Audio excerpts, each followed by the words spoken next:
Hello, welcome to my channel. आज हम पढ़ेंगे सेल सेल जंक्शन के बारे में या फिर कोशिका संयोजन के बारे में। तो सबसे पहले अपने को कोशिका संयोजन पढ़ने से पहले अपने को टिश्यू का ऊतकों के बारे में पता होना चाहिए। तो अपन इससे पहले ऊतक की स्ट्रक्चर देखते हैं। देखिए, मनुष्य के अंदर 4 प्रकार के ऊतक पाए जाते हैं। मेनली जो अपनी सेल्स होती है ना उसके अंदर। ओके, एक तो पाया जाता है उपकला ऊतक। उपकला ऊतक इसी को बोलते हैं एपिथेलियम ऊतक, एपिथेलियम टिश्यू। दूसरा होता है आपका संयोजी ऊतक, इसको बोलते हैं कनेक्टिव टिश्यू।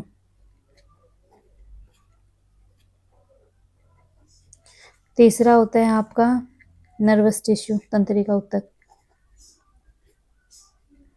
चौथा होता है आपका पेशी ऊतक। तंत्रिका ऊतक को बोलते हैं नर्वस टिश्यू,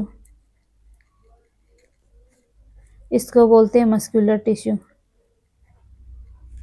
ओके, अब देखिए अपनी बॉडी में अरेंज कैसे होता है। जैसे अपना कोई भी ऑर्गन मान लीजिए, आप कोई भी अंग मान लीजिए। ओके, जैसे आंत मान लेते हैं अपन, इंटेस्टाइन, क्योंकि आपके आगे इंटेस्टाइन आएगा वर्ड यूज में, इसमें तो देखेंगे अपन, ठीक है ना। तो जैसे मान लीजिए सबसे बाहर तो आपका प्रेजेंट होता है एपिथेलियम ऊतक। तो एपिथेलियम ऊतक किसे बोलते हैं? जो समान कोशिकाओं के समूह को क्या बोलते हैं? ऊतक बोलते हैं ना। तो उपकला ऊतक किससे मिलकर बना हुआ है? एपिथेलियल सेल से। किससे मिलकर बना हुआ होता है? उपकला कोशिकाओं से। ओके, फिर इसके नीचे कौन प्रेजेंट होगा? संयोजी ऊतक। जो संयोजी ऊतक जो होता है उसमें कौन फैली रहती हैं? तंत्रिकाएं फैली होती है। कौन फैली होती है? तंत्रिका ऊतक या तंत्रिकाएं फैली होती है। नर्वस सेल्स प्रेजेंट होती हैं और इसी में ब्लड वेसल्स भी फैली होती हैं। क्या कौन फैली होती है? रक्त वाहिनियां। वाहिनियों के बाद में क्या प्रेजेंट होता है? आपकी पेशी मसल्स मांस प्रेजेंट होता है। इस ये आपकी क्या होती है?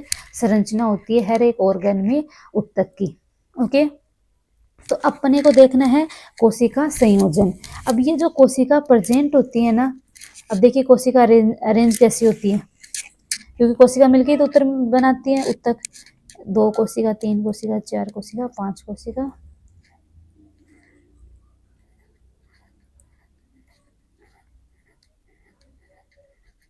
इस टाइप से। और नीचे होता है बेसमेंट मेम्ब्रेन, इसको बोलते हैं बेसमेंट मेम्ब्रेन या आधार।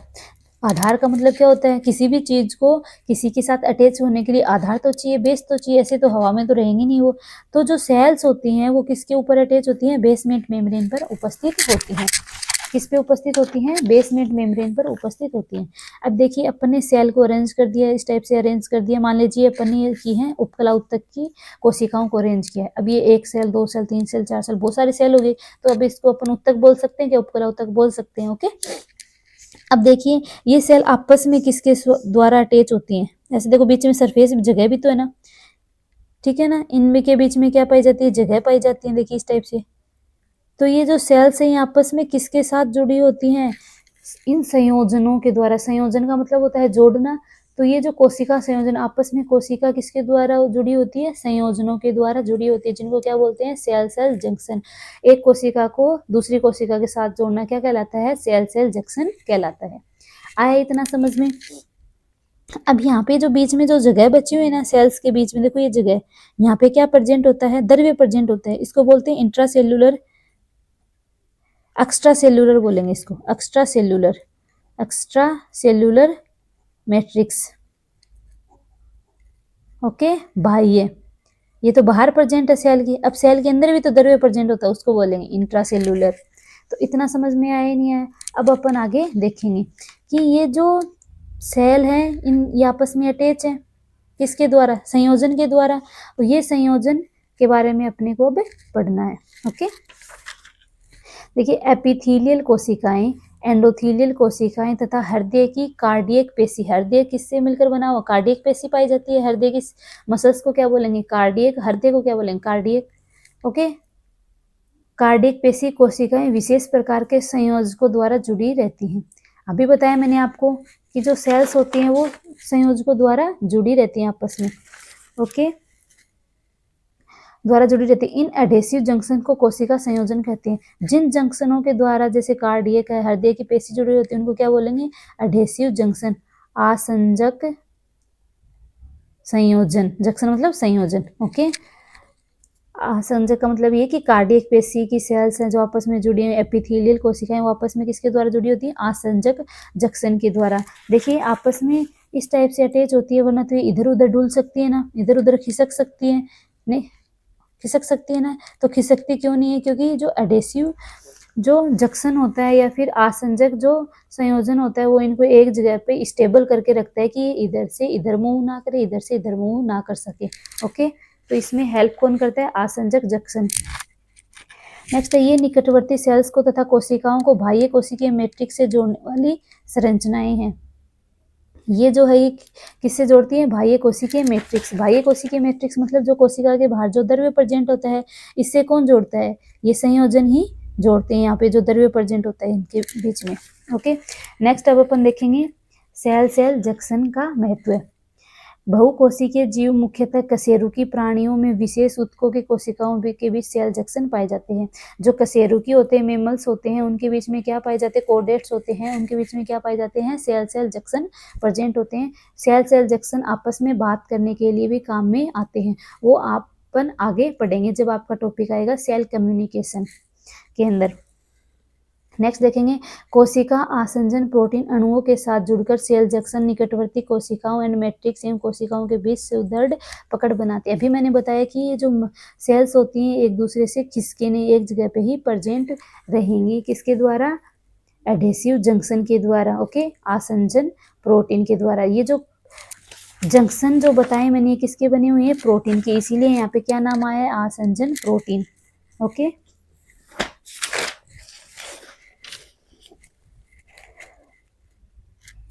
नेक्स्ट देखेंगे सेल जंक्शन सेल के बीच सूचनाओं का संचार करते हैं। आपस में क्या करेंगे? सूचनाओं का संचार करेंगे। जो सूचनाओं का संचार होता है सेल सेल के बीच में, तो उसे क्या बोलेंगे? Cell communication. और ये टॉपिक आपके आगे है तो वहाँ पे पढ़ेंगे इसके बारे में। सूचनाओं का संचार, संपर्क व संबंध बनाता है और पदार्थों का आदान प्रदान भी करता है, अतः इन्हें कम्युनिकेटिंग जंक्शन भी कहते हैं, ओके। ये क्या करते हैं? दोनों सेल्स के बीच में संबंध बनाएगा, दोनों चीज़ों में आदान प्रदान भी कर सकते हैं सेल जंक्शन के द्वारा, ओके। अब नेक्स्ट देखते हैं अपन types of junction. Cell junction के प्रकार, 3 प्रकार होते हैं, तो टाइट जंक्शन, दूसरा एडेंस जंक्शन और तीसरा गैप जंक्शन। इसको जोनो ओक्लूडेंस कहते हैं और ये इनके दूसरे नाम हो गए, ओके। इसको जोन्युला एडहेरेंस और इसका कम्युनिकेटिंग जंक्शन। ये किस में काम में आता है? बात करने के काम में आता है। ये दोनों सेल्स को, जैसे ये सेल है, इनको आपस में जोड़ने का कार्य करता है, जिससे ये सेल्स है इधर उधर मूव ना करें। और टाइट जंक्शन के बारे में ये अपन आगे पढ़ेंगे। इसमें देखते हैं अपन टाइट जंक्शन। ये वे विशिष्ट स्थान होते हैं जिसमें दो संलग्न कोशिकाओं के बाह्य स्तर इतने समीप आ जाते हैं कि वे एक दूसरे से परस्पर आसंजित हो जाते हैं।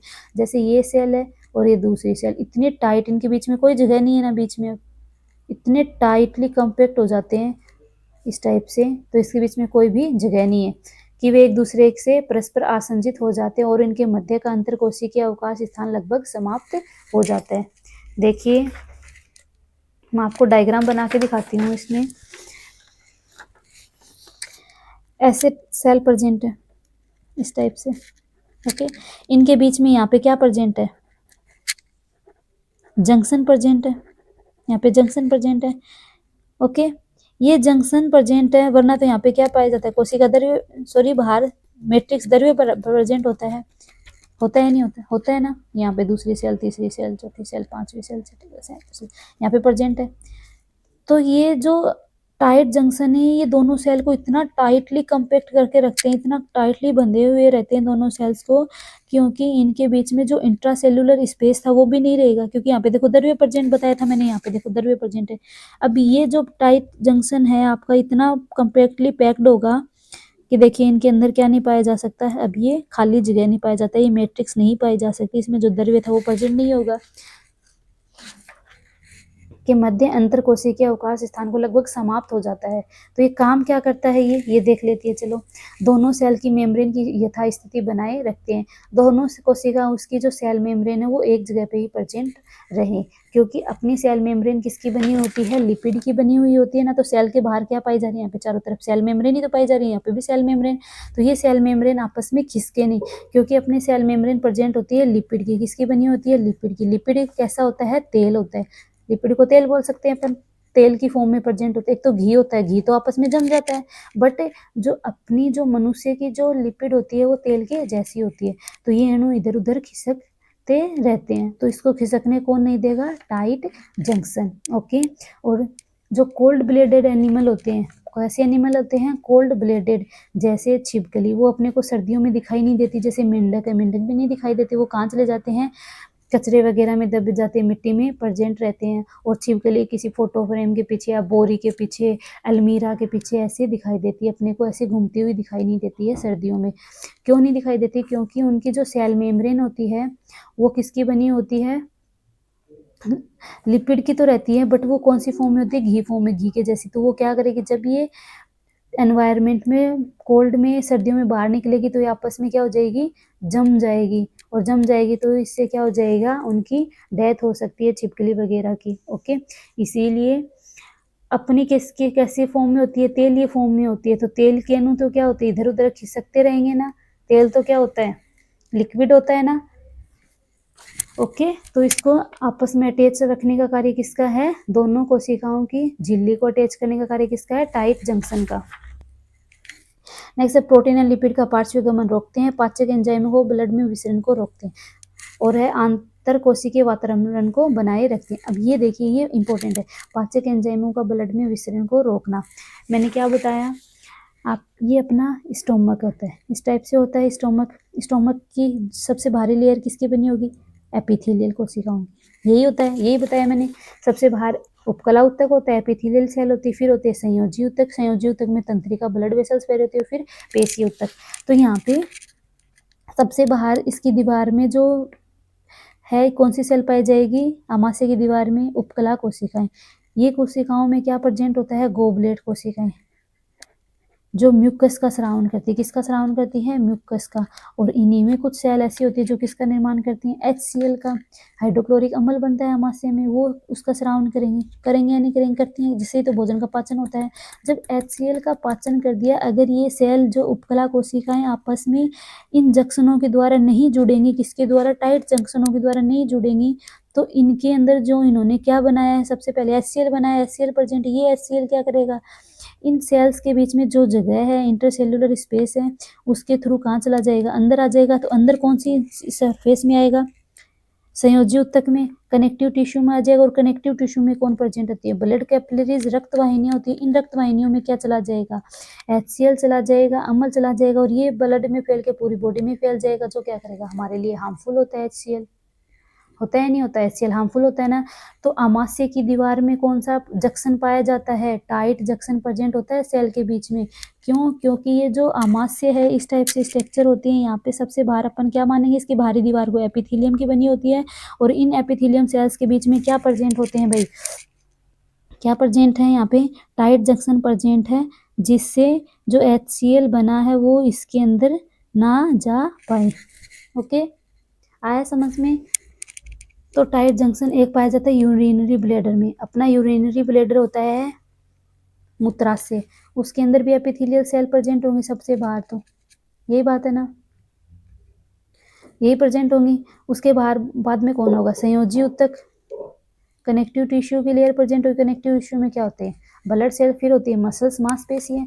अब यहाँ पे क्या प्रेजेंट है, यूरिन प्रेजेंट है, यूरिया की फॉर्म में होता है, यही होता है अपने में। अब ये यूरिया है, अगर इसके बीच में टाइट जंक्शन प्रेजेंट नहीं हो तो ये यूरिया किस में चला जाएगा, इसमें जा सकता है ना, संयोजी ऊतक में। संयोजी ऊतक में क्या है, ब्लड है, तो ब्लड में क्या मिल जाएगी, यूरिया मिल जाएगी। तो यूरिक एसिड जो है वो बॉडी की पूरी बॉडी में फैल जाएगा, जो अपनी बॉडी के लिए क्या है, घातक है। इसीलिए जो यूरिनरी ब्लैडर होता है, मूत्राशय होता है, उसमें भी क्या पाए जाते हैं, टाइट जंक्शन पाए जाते हैं। आई होप आपको ये समझ में आया होगा, टाइट जंक्शन का काम क्या होता है। कोशिकाओं को आपस में तो जोड़ ही रहे हैं, दोनों कोशिकाओं को आपस में जोड़ तो रहे हैं, जंक्शन जोड़ने का काम करते हैं संयोजन।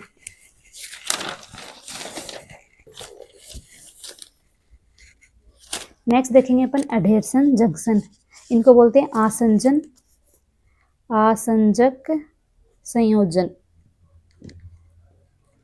इन संयोजन का काम क्या होता है, कोशिकाओं को आपस में जोड़े रखने का काम होता है, जिससे इनकी सेल मेम्ब्रेन इधर उधर हिले डुले नहीं। एडहेशन जंक्शन प्रोटीन कॉम्प्लेक्स होते हैं, किसके बने होते हैं, प्रोटीन के, जो उपकला और एंडोथेलियल ऊतकों में cell cell junction and cell matrix junction पर होते हैं। एडहेरेंस जंक्शन बहु प्रोटीन कॉम्प्लेक्स हैं जो उपकला सेल में शीर्ष झिल्ली के करीब स्थित होते हैं। उपकला कोशिका जो होती है सबसे ऊपर की उपकला कोशिका, यही बताती हूँ मैं, इसी में ही प्रेजेंट होते हैं, क्योंकि यहाँ पे जो सेल मेम्ब्रेन होती है उपकला सेल्स की, उनको एक साथ में अटैच करने का कार्य करते हैं। हृदय की मांसपेशी में ये जंक्शन मौजूद होते हैं।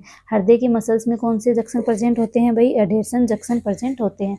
नेक्स्ट देखेंगे अपन अब गैप जंक्शन।